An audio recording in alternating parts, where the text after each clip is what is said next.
here today because Arne Duncan, Davis Guggenheim, the director of Waiting for Superman, Oprah, Bill Gates, and a bunch of other very wealthy, powerful people have launched a campaign to slander and demonize American teachers and American public education. Yes.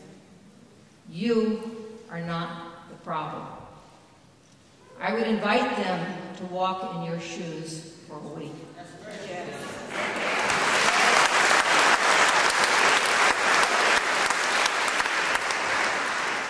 You are doing the best job you can do without adequate resources, without support, in a nation that chooses to ignore the most dramatic increases in poverty that we have seen in this country in many, many years.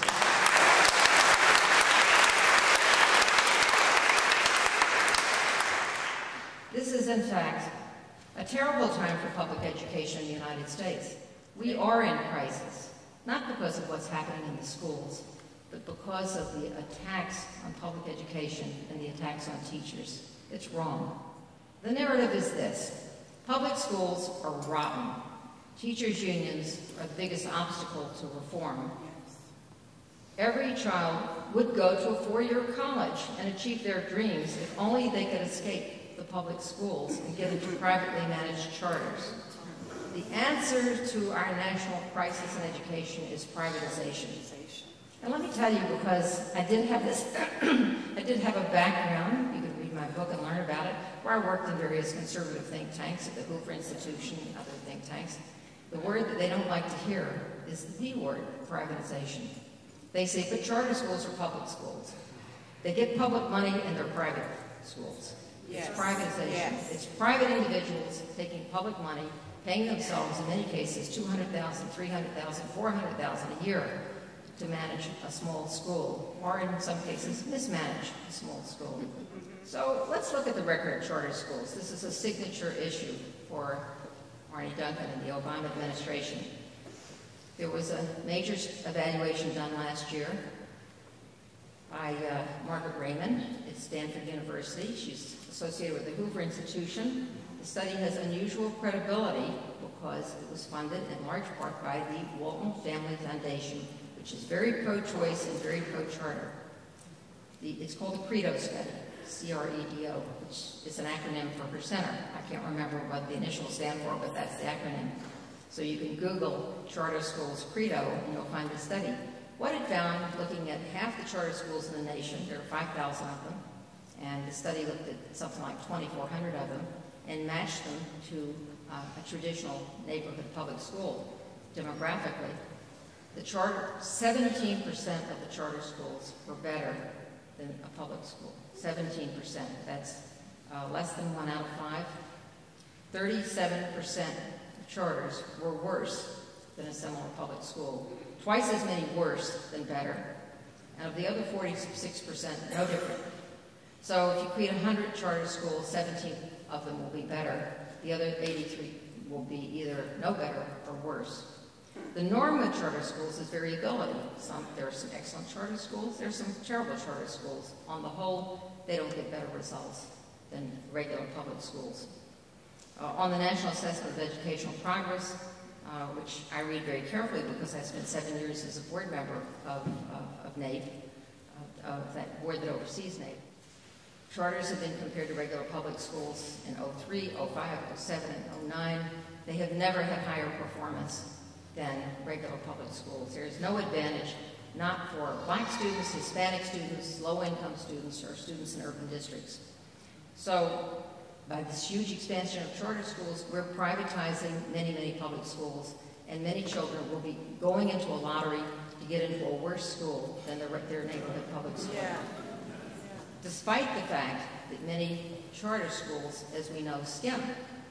We know that many charter schools do not take a fair share of kids who are limited English proficient, do not take a fair share of special ed children, or homeless children, or immigrant children.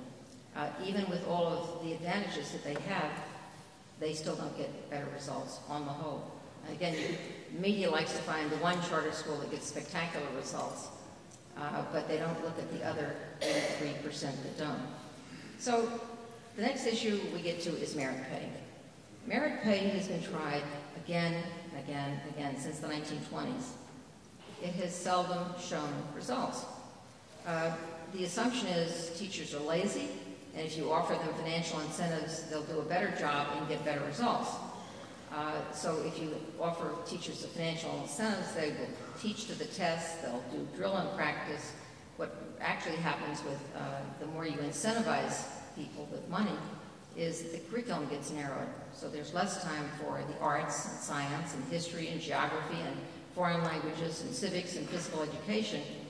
And if merit pay actually were to work, there would be a huge sacrifice of what most people would consider good education. But the good news is it doesn't work. I mean, I guess that's good news. Study after study has shown it doesn't work, but the people who believe in it simply will not give up the idea. It should be instructive that teachers, who are going to be the ones who are getting this extra money, don't want merit pay. Not because they don't want more money, not because they don't need more money, but because teachers understand that putting people into competition with each other for money will destroy collaboration. Yes. It will destroy it. Now, the latest study on merit pay is probably, I have to say, undoubtedly, the most important study ever done of merit pay. It was done by the National Center on Performance Incentives at Vanderbilt University. It was carried out by economists who are believed to be quite favorable to incentives and merit pay. I know that everybody that I was talking to expected that this report would be very favorable to merit pay because of the people who were involved in writing it. And so we were waiting and watching to see what would these men, I guess maybe there were some women involved, what would these economists say? They studied Nashville, Tennessee, where there was a major merit pay program. The average teacher's salary was $50,000, and the bonus that the teacher could make by raising scores was $15,000. This was big money. So they had one group of math teachers, middle school math teachers, who were offered the bonus, and a control group not offered the bonus. And they did a study that's, I don't know, it's over 100 pages. They sliced and diced the data every which way and concluded that there were no results for merit pay. The control group and the treatment group got exactly the same results in terms of test scores. It didn't matter.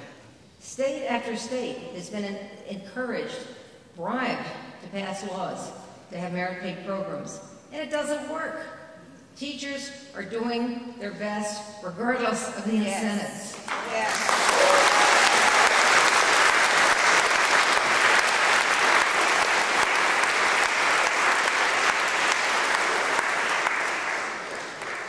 And then we come to another cornerstone of Race to the Top, which now many, many states have gone for, and that's value-added assessment. Surely we can evaluate teachers by student test scores. That's one of Arne Duncan's, one of his signature issues. Evaluate the teachers, give extra money to those at the top, and fire those at the bottom. The problem is the research doesn't support it. Study after study has shown that teachers are not solely or even primarily responsible for students' test scores. And you, the teachers of Los Angeles, were the victims of an outrageous slander by the Los Angeles Times.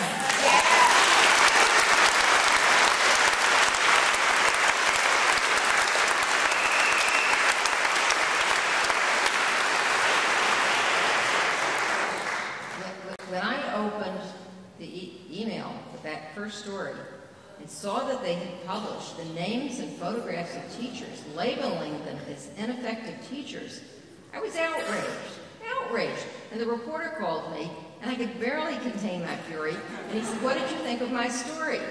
One of the Jasons. And I said, and it was quoted the next day, "It was disgraceful. It was absolutely disgraceful. You're ruining people's lives on the basis of a methodology that is flawed and invalid." And these measures are harmful to the teaching profession. Yes. Value-added measures, in fact, are a terrible idea because the measures are both unreliable, invalid, and unfair. Students are not randomly assigned to teachers, so one teacher has a more difficult class one year and a less difficult class the next year, a more cooperative class the one after that. The measures themselves are highly unstable. A teacher who's in the top quintile one year may be in the middle the next year. The one who's at the bottom quintile may unexpectedly rise to the middle or even to the top, depending on the students in his or her classroom. In one of the studies that just came out, they found that if you switch the test, you'll get different results. A different group of teachers are in the top quintile, depending on which test you're using. In fact, in Houston, when they switched tests, they found that half the classifications were wrong. Half the rankings of teachers were wrong. A study that was released just a few days ago by a colleague of mine at New York University, Sean Corcoran, found that the margin of error in value-added assessment is huge. And he said that a teacher, he looked at two different value-added programs, the one in New York City and the one in Houston, which the Houston officials are thrilled about. And he said a teacher ranked in the 43rd percentile, meaning that 56% of teachers are presumably better and 43% presumably less effective. That teacher might actually be, because of the margin of error, at the 15th percentile or at the 71st percentile. So the same teacher might be average, below average, or above average. And they're all correct. Well, I used to think, and I'm speaking fairly recently, I used to think, well, you know, you can learn something by looking at value added, and maybe it should be one of many measures. But now, having seen the way it gets misused, having seen how the LA Times used it to smear people and to bring reputations and to make good teachers end their career under a cloud, I'm opposed to the use of it all together. Yes.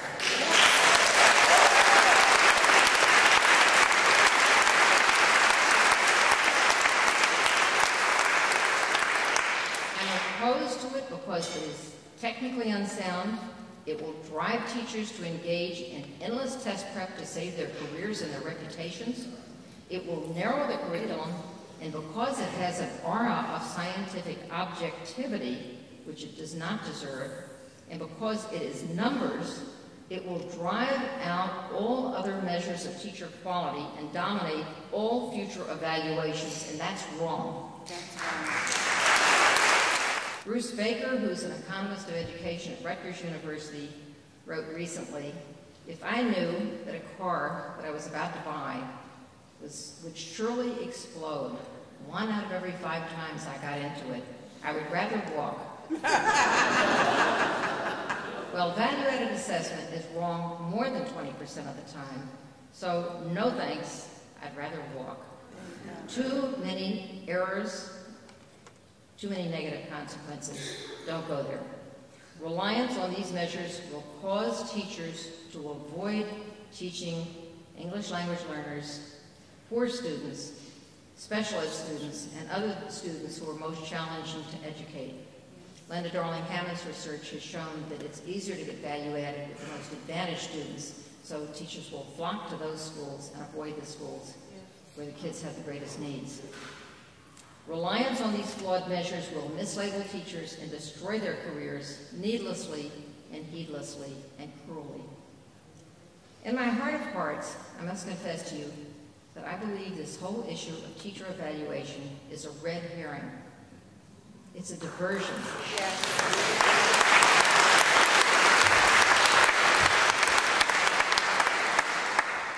It's a diversion that's intended to take our glance away from the poverty and racial isolation in which so many students live. Yes. It salves the conscience of the Billionaire Boys Club and enables them to blame hardworking teachers for the poverty and inequality that mars our society and hurts children. Yes.